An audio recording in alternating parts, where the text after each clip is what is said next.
बार मुझसे ये कह रहे थे कि मैम भर्ती आ रही है, आप इस पर बताइए क्या है क्या नहीं है। लेकिन मैं आपसे लगातार जितने भी बच्चों के मैसेजेस और व्हाट्सएप आ रहे थे उनसे एक ही बात कह रही थी कि एक बार रुक जाओ, कुछ ऑथेंटिक हाई कोर्ट की तरफ से ऑर्डर आ जाने दो, तब बात करूंगी। उससे पहले हंगामा मचाने का कि जी आ गई भर्ती और ये वो, इसका कोई फायदा नहीं होगा। अब हाई कोर्ट का, माननीय हाई कोर्ट का फैसला आ चुका है, क्या है क्या नहीं है पूरी बात ध्यान से सुनिए। और आपके जो भी डाउट हैं, जो आपने मुझसे लगातार 2 दिन से पूछे हैं, उन सब के जवाब मैं यहां दूंगी। तो सभी प्यारे प्यारे बच्चों का तहे दिल से स्वागत है। एक बात मैंने कभी सुनी थी, किसी बहुत ही फेमस मूवी का डायलॉग है कि अगर तुम किसी चीज को शिद्दत से चाहो तो पूरी कायनात तुम्हें उससे मिलाने लग जाती है। लेकिन उस मूवी में शायद ये नहीं बताया गया होगा कि आधी अधूरी चाहत पूरी हो रही होती है कई बार, कि तुमने चाहा कुछ और है तो तुम्हें पता पड़े कि आधी अधूरी चाहत पूरी हो। ये भर्ती कुछ ऐसा ही मामला है। पहले कहानी सुन लीजिए, फ्लैशबैक में ले चलती हूँ। अब तक 2 बार आपको पता है सुपर टैट हुआ है। सुपर टैट कब तक हुआ है तो आप कहेंगे 2 बार भर्ती रही है सुपर टैट जैसी एक वो निकालने के बाद में। तो सुपर टैट रहा था एक बार 2018 में। और ये वाला जो सुपर टैट था ना, ये रिटन था, एमसीक्यू बेस्ड नहीं था। कैसा था तो आप कहेंगे रिटन था, यानी क्वेश्चन दे रखा है और आपको उसका उत्तर लिखना था। जैसे आप और हम सब अपनी यूनिवर्सिटीज के एग्जाम में करते हैं, बिल्कुल वैसा ही मामला था। भरा गया, उस पर भी इनकी बहुत बढ़िया तरीके से क्लास लगाई है।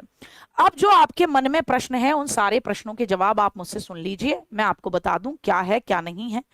गवर्नमेंट ने इनसे कहा है कि भैया ये जो आपके पद हैं, कितने पद, जो 27,000 समथिंग समथिंग जो पद हैं, 27,713 जो पोस्ट हैं, तो गवर्नमेंट ने ये कहा है, मतलब माननीय हाईकोर्ट ने कहा है कि भैया आप इन्हें भरिए, नई भर्ती निकालिए और नई भर्ती के माध्यम से ये 27,713 पद जो 2018 वाली भर्ती से खाली थे इनको भरिए।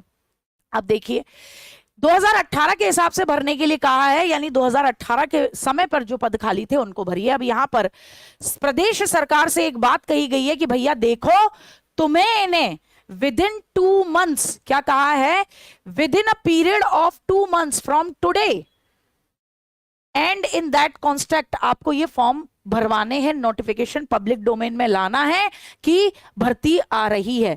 आज से, मतलब जिस दिन से, कल से ये आपका सामने आया है माननीय हाई कोर्ट का फैसला, उस दिन से लेकर 2 महीने तक का समय दिया है और कहा है कि भैया द रिलैक्सेशन, एज रिलैक्सेशन जो है वो भी परमिसेबल होगा एज पर द लॉ, जैसा होता है। साथ में कहा है कि considered if there are any legal impediments, then an advertisement to this effect should be published in at least 2 newspaper, one in Hindi and another in English, having wide circulation throughout the states of UP so that the students can be aware about what is going on. कहा है कि आप 2 महीने के अंदर अंदर भर्ती का नया नोटिफिकेशन निकालिए 27,713 पदों के लिए। और अगर कोई लीगल गलतियां हैं या लीगल पेच हैं, तो अगर कोई लीगल पेच हैं तो इसके बारे में एक हिंदी न्यूज़पेपर और एक अंग्रेजी न्यूज़पेपर, जो कि उत्तर प्रदेश के अंदर मोस्टली पढ़ा जाता हो, ऐसे प्रचारित न्यूज़पेपर, प्रभावकारी न्यूज़पेपर, एक हिंदी और इंग्लिश में आप इस बाबत लिखेंगे कि क्यों, कौन सी लीगल पेच फंस रहे हैं कि आप 2 महीने में इस वैकेंसी को नहीं निकाल सकते, जिससे कि बच्चे अवेयर हों। और ये 30% और 33% वाले मामले को तो क्या कर दिया, साइड कर दिया। अब आपके जो प्रश्न हैं उनको देख लीजिए भैया। आपका पहला प्रश्न, आप जानना चाहते हैं भैया कितनी भर्ती मिलेंगी, तो मैं आपको बता दूं भर्ती मिलेंगी 27,713। अब मैम इस बात के क्या मायने, देखो भैया बहुत अच्छी तरीके से समझना। 2018 की वाली भर्ती, अब शिक्षा मित्रों का एक वेटेज होता है, भारांक होता है, प्रदेश सरकार ने बहुत पहले से डिसाइड कर रखा है। इसके लिए निकल रही है 1 to 5th के लिए निकल रही है। इसके लिए 1 to 5th के लिए निकल रही है। ठीक साहब, 1 to 5th के लिए निकल रही है। बीएड वाले बेशक नहीं है, लेकिन अब यहाँ पर एक सबसे बड़ी बात फंसती है कि फिर भी शिक्षा मित्र हैं, फिर भी अन्य जो वेटेज देने के बाद या रिजर्वेशन के मामले के बाद और इतने सारे बच्चे जो बेरोजगार बैठे थे, उसके बाद ये 27,000 वैकेंसीज ऊंट के मुंह में जीरे से ज्यादा नहीं है। कुछ भी नहीं होना इन वैकेंसीज से, और ये प्रदेश सरकार की तरफ से आपके हित में किया हुआ काम नहीं है। ये हाईकोर्ट के लठ के जोर पर ये अपनी गलती को सुधारने के लिए करना पड़ेगा। तो यहां पर हमारी एक ही डिमांड होगी कि जो फ्रेश भर्ती जो 51,000 के लिए इन्होंने बात कही थी वो इसके अंदर जोड़ दी जाए, ताकि एक अच्छा खासे पद देखने को मिल सके, तब तो कुछ हो सकता है। सरकार का रुख क्या है? क्या सरकार हाईकोर्ट के इस फैसले को चैलेंज करेगी? क्योंकि सरकार नहीं निकालना चाहती है वैकेंसी, वो अपने मुंह से हमेशा एक ही चीज बलल बलल करती आई है कि अनुपात समानुपात बराबर है। तो क्या सरकार सुप्रीम कोर्ट जाएगी? नहीं। सरकार की ऑलरेडी 69,000 में बहुत बेइज्जती हो चुकी है, 68,000 में ये इस ऑर्डर के बाद बेइज्जती हो गई है। अब ऐसी सिचुएशन में सरकार नहीं जाएगी सुप्रीम कोर्ट, हाँ लेकिन बच्चे जरूर जाएंगे, इस बारे में मान के चलना। तो सरकार तो क्या करेगी, 2 महीने के लिए इसको निकालने का प्रयास करेगी। अब सरकार यहां पर अपनी इमेज बचाने की कोशिश करेगी, क्योंकि ये भर्ती माननीय सरकार के माध्यम से नहीं आई है।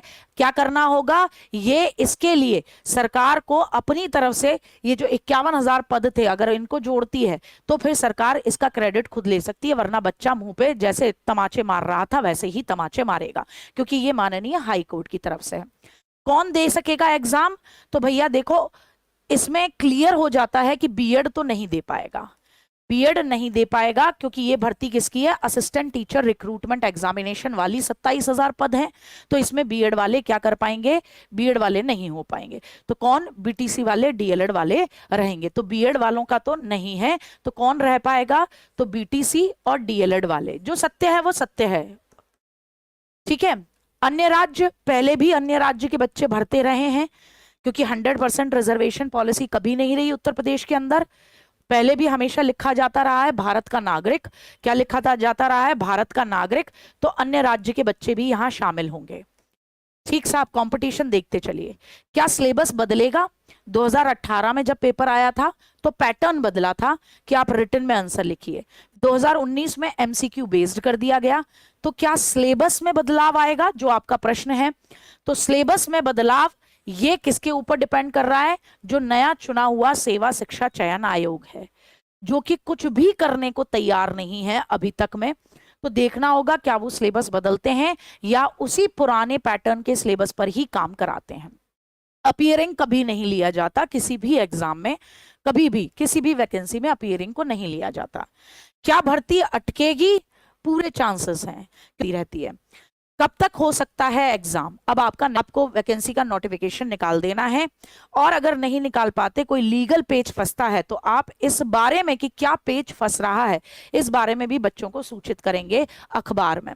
तो देखिए, अभी तो 2 महीने में नहीं आएगी, अभी 2 महीने में बिल्कुल नहीं आएगी। इसमें कम से कम 4 महीने का समय लगेगा, 4 माह।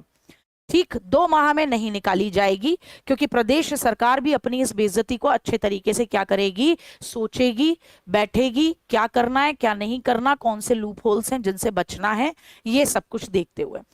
अब क्या यूपी टेट आएगा? तो देखिए, ये वैकेंसी सरकार की तरफ से अभी तक तो नहीं है। ये कहां से आ रही है वैकेंसी? हाईकोर्ट की तरफ से आ रही है। तो हाईकोर्ट की तरफ से वैकेंसी आने में अगर प्रदेश सरकार निकालती तो वो आपको लुभाने के लिए निकाल रही थी। तो ऐसी सिचुएशन में वो पहले यूपी टेट जरूर करवाती। तो क्या अब यूपी टेट आएगा? 2 महीने में तो सरकार इस वैकेंसी को निकालने से रही नहीं करा पाएगी, किसी हालत में नहीं कराएगी। जान सरकार भी इसमें, वो लीगल तो आपको पता ही करती है, सरकार की बुद्धि ठीक होती है, तो यहाँ सरकार शायद क्रेडिट ले सकती है, और फिर ऐसी सिचुएशन में आपको यूपी टेट मिल जाएगा। तो क्या मैम, अगर यूपी टेट नहीं आता तो क्या हम भर सकते हैं? आप सीटेट अगर एग्जाम दे चुके हैं और आपका सीटेट क्लियर है तो भी आप इस वैकेंसी में क्या रहेंगे, एलिजिबल रहेंगे। पहले वाला यूपी टेट है तो भी आप एलिजिबल हैं, कहीं कोई दिक्कत नहीं आएगी, किसी भी तरीके की दिक्कत नहीं आएगी। और इस वैकेंसी के आने तक में आपका जो अभी वाला सीटेट का रिजल्ट था वो भी आ चुका होगा। तो यहाँ पे किसी तरीके की कोई प्रॉब्लम नहीं है। बीएड वालों के लिए, बेचारों के लिए कुछ रहेगा नहीं इसमें वैकेंसी में, क्योंकि ये 1 to 5th वाली है।